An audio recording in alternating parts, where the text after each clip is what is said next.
This is this is a gear to provide the puff and chuff signal when you have a chassis that doesn't have the smoke gear. Now, I had troubles with this frame, so I tried this other frame and a new gear, and I have it to work now. But you can hear it's a little noisy. I'm not sure where it's coming from. Without the gear, it made a little bit of a hum, about the same amount actually. But we've got it going, and it vibrates on the ground here, or on the tabletop. I can't hold everything, but it goes both directions, all right? So it's totally functional. If I put this on here, I would have chuff that I could be sending out, and we would have this engine working. These are the mounts for the limit switches. So the question now is, do I want to drill into this thing so that it fits the big motor, or can I send you a can motor so that this actually, I know this runs, and then you can substitute it later if you want? I really want to get further on this faster, so if I just stick with this motor, and I can work on this in the background, and if I get to it, this frame was not any good. I don't know what happened to it. This other frame fractured on me, so I was mean to it. I pushed it too hard. And I have other motors, so I don't mind sending you one when this goes out. It's going to be a while anyway. But I could start now with the power supply, getting the puff and chuff signal to our purple boards that I'm going to build. I'm hoping Saturday or Sunday, if you're going to be around. I may start, and then when I can get to you, I'll get you and ask questions if I hit a tough spot. I think that's what I'm going to do. But I sent you videos on the caboose. It doesn't look like a caboose, but that's the chassis of a caboose, and it works, and it smokes, and it's really cool. So I just have to tune it, right? I got to shrink that size down, get a better pot, and dial it in, and then I've got a smoking caboose. That's done. Okay, and we know we've got smoking engines. We know how to do that too. So now I'm going to get this trigger. This did work. It was a bad, let's say it was a weak design. I've done some refinement. It's a little better. I'd like to do more refinement, maybe with your help. I'm thinking that this housing section here that has this gear that meshes on this tooth, this worm, it needs to be an adjustable up and down.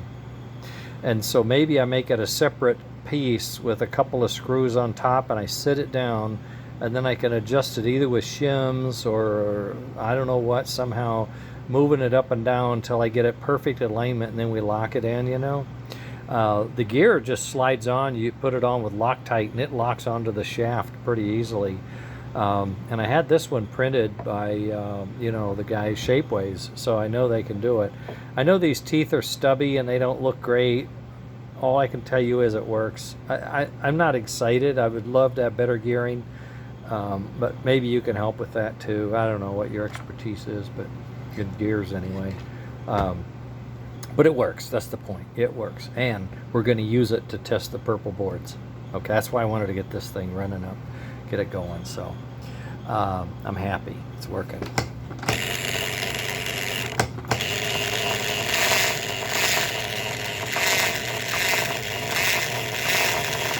Over time, maybe it'll quiet down, or we'll put more grease in it.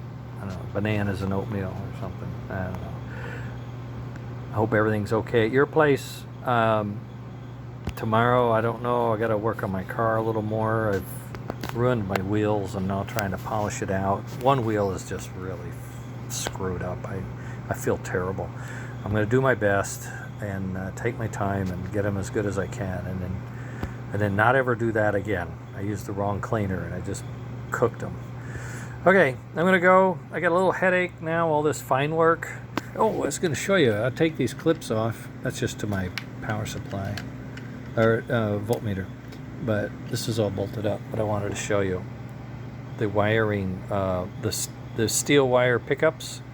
I've got a pretty good technique now, and I've got them screwed down. I got a smaller screw, And notice the black screw in the center is a little bigger. I find that works nice. And these wheels are brass. I can get a smaller flange, not quite such a big diameter flange. This is what we call an early flyer flange. It's more of a toy when the track was terrible, you know, and it would jump around. But you know what? The springs act like a shock. If I push this down, it tends to bounce back. It's pretty amazing. They just, I can't do it with one hand. I mean, I can set it down and do it. Okay, here we go. Maybe this will work. Yeah, it bounces right back. It just comes back. It's like a shock absorber.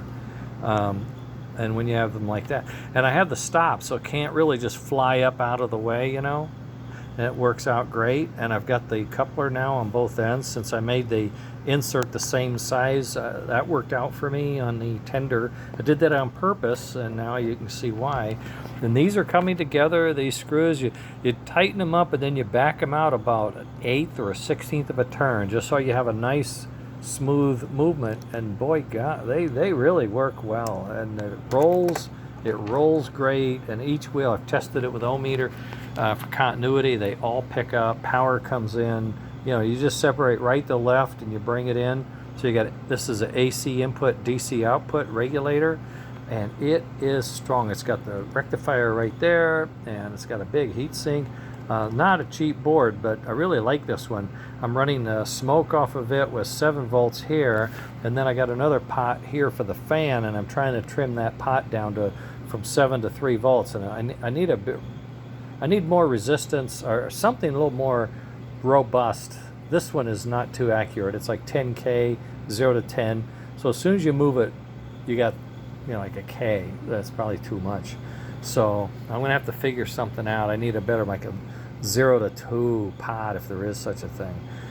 See what I can find, and then I can mount it somewhere, and then that would be great. I could have the outputs that I need, and then I'm going to do LED lighting, and there's outdoor lighting, warning lights on the back of the caboose. I'm going to put those lights on.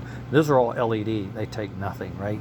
So we're going to have indoor, outdoor light, and the light, it won't show anything inside. We're not going to have people or anything, but I'm going to have these will all be white, like off-white paper, so it'll just be lit up, and then smoke will be coming out. I'm going to have a tube coming out of here.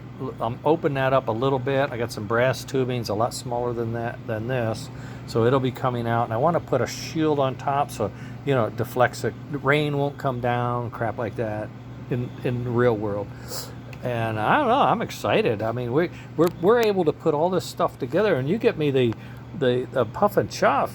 This guy really takes a life of its own now, because you know we can make the smoke, right? We just didn't have the Chuff sound, and we have the puffer to time it, and then the Chuff sound. This is just going to be really nice.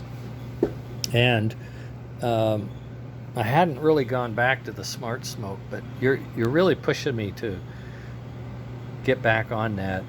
I've got some thermistors, you know, spare ones that I'm going to be checking into from the 3D printer.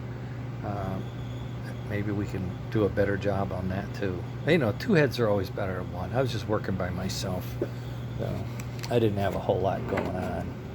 See, this is for the royal blue here, not the royal blue. This is for my other one, but it has the gear, so I have to put the cam on that and do it that way. Oh boy, what a day. All right, I'll talk to you. I hope everything's going okay with you. I hope Odette's feeling better, and I just wish the best for you guys. You've been an awesome help. I appreciate it a lot, Andy. Take care. Bye.